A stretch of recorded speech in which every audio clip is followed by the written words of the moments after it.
Welcome to the Offseason Fantasy Pros. I am Andrew Erickson. Today, I'm coming at you with my player list of do not draft ever again. For this list, I'm looking at players that fantasy football drafters are going to be staying far away from in 2025 and beyond. But for better or for worse, you'll just have to wait and see. Before we finally hit the list and get to it, you want a chance to win a signed Mike Evans Buccaneers helmet for free, courtesy of our friends at pristineauction.com. All you need to do is head to fantasypros.com/contest, complete the form, and either download the Fantasy Pros My Playbook app, leave a review on the podcast, or follow us on X, Instagram, or TikTok at Fantasy Pros. The more actions you complete, the more entries you will receive. We're announcing a winner right here on the podcast. If you're watching on YouTube, be sure to subscribe and turn on those notifications so you can be alerted when new episodes are up and to claim your prize. Now, let's go to the DND list. But before we do, I want to highlight last year's list. Quentin Johnston, he had a massive bounce back year after a dreadful rookie season. Mike Williams, he was a hit. Aaron Rodgers, that was another hit. In hindsight, drafting Jets players never would have worked out last year. Tight end Darren Waller, he retired. Alexander Madison, I probably should have just put Zamir White here instead. Running back Cam Akers, despite moving from team to team, Akers continued to carve out a role even after multiple Achilles injuries. Cooper Kupp, he was by far my biggest hit from last year on the do not draft list.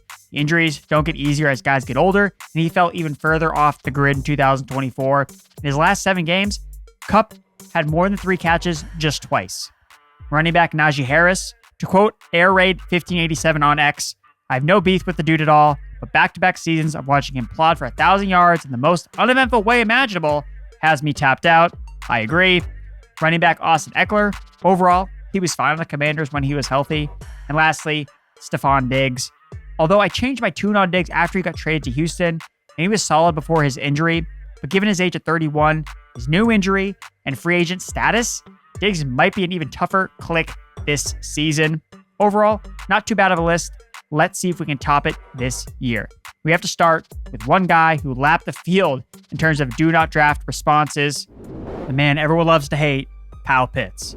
Falcons tight end didn't make the final cut before last year, as I suspected a quarterback upgrade in the works in Atlanta. Lo and behold, it didn't matter, even though he had a season high in touchdowns. Pitts failed to finish as a top 12 fantasy tight end for the 3rd straight season. He had a month-long stretch of production during weeks 5 through 8, and it looked like he had finally turned the corner, but the good times did not last. Pitts posted a 50% bust rate in 2024. Sure, he's still 24 years old, and is younger than his quarterback, Michael Penix. And it's not like he's never produced at the NFL level. He posted a historic rookie season with 1,000 yards as a tight end 7 overall and tight end 13 in points per game back in 2021, but he was the number 1 target in that offense. It's 2025 now, and that rookie season seems more like an anomaly. His yards after the catch per reception hit a career high last year, but didn't translate to any fantasy success. He finished 14th in total routes run among tight ends. The upgrade to Kirk Cousins still wasn't enough to feature Pitts as a legitimate factor, with Drake London, Darnell Mooney, and shockingly Ray McCloud dominating the targets in the Falcons offense. To be honest, only if McCloud were to get phased out or suffer an injury would Pitts benefit. It's sad that we have come to this point. Here's to hoping Pitts can finally turn the corner when he joins the Washington Commanders in 2026. Now, let's shift gears to the quarterback drafters want nothing to do with. Quarterback Kyler Murray. No quarterback created more controversy or frustration for fantasy gamers than the Cardinals quarterback did last year. Because the emotional roller coaster he put drafters through was the ultimate tease.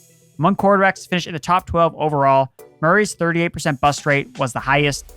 He finished outside the top 12 quarterbacks weekly in less than 50% of his games, but Murray was completely tough to bench because between strings of bad games, he would post games of 21 plus fantasy points, which he did 7 times. Only one time in 2024 did he post a strong outing in consecutive weeks. So I totally understand the frustration, but I'm pushing back against the consensus about not drafting Murray ever again. He was 4th in quarterback rushing yards last season. Marvin Harrison Jr. will take a step forward in year 2. Trey McBride will catch more touchdowns, and Murray will be available later than ever in fantasy football drafts. However, this next guy, I am 100% not drafting again. Wide receiver Deebo Samuel. It's beyond over for Deebo Samuel. He finished outside the top 40 wide receivers in 2024, even after Brandon Ayuk was lost for the season. Rookie first-round pick Ricky Pearsall was playing catch-up all year after getting shot in the offseason, Samuel was primed to smash with opportunities galore, but instead, it was Juwan Jennings. Turned out a career year in his 5th NFL season. In Samuel's last 7 games, he went over 22 receiving yards just one time. Samuel is expected to return to the 49ers in 2025, but he's way beyond his peak form. His injury history is well documented, and the 49ers offense will remain very crowded with so many mouths to feed.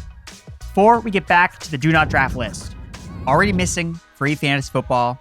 Good news. You have one more chance to play completely free fantasy football for the Super Bowl to win cash and prizes. With our special FantasyPros promo code FPSmashUp, new users can get paid $5 just for playing any of the free games.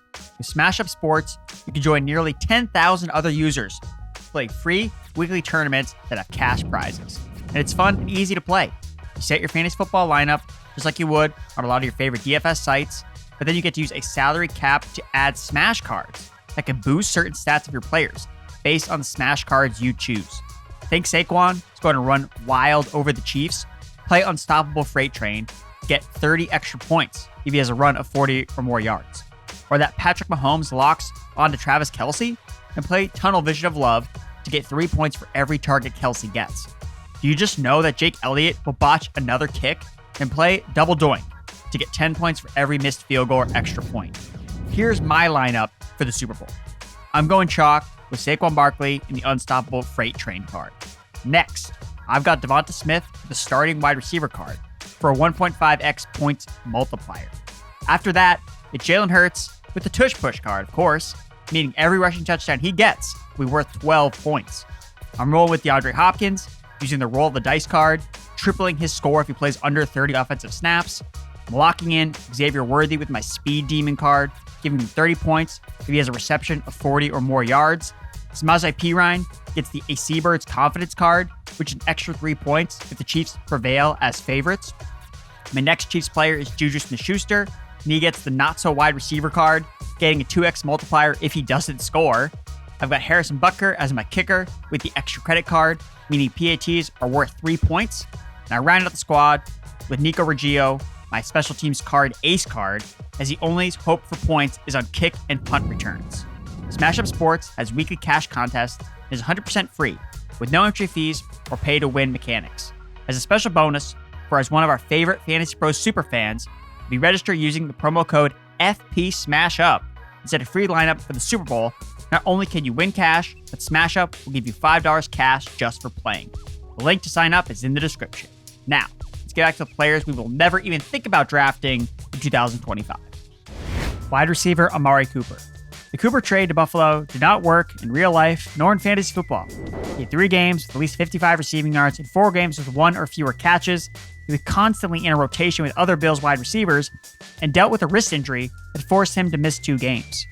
Now, we know that Amari Cooper is the king of the boomer bust mantra among wide receivers, and the 2024 season was a microcosm for his bust side. From starting the year on the Browns attached to Deshaun Watson, to being traded to a Joe Brady-led Bills offense that hates targeting number 1 wide receivers, I'm still not overly convinced that Cooper is cooked. We saw the second half fall off with Stephon Diggs last season in Buffalo's offense, and he showed before his injury in Houston that he still had some juice left in the tank. Cooper's going to be 31 years old in June and is set to be a free agent this offseason.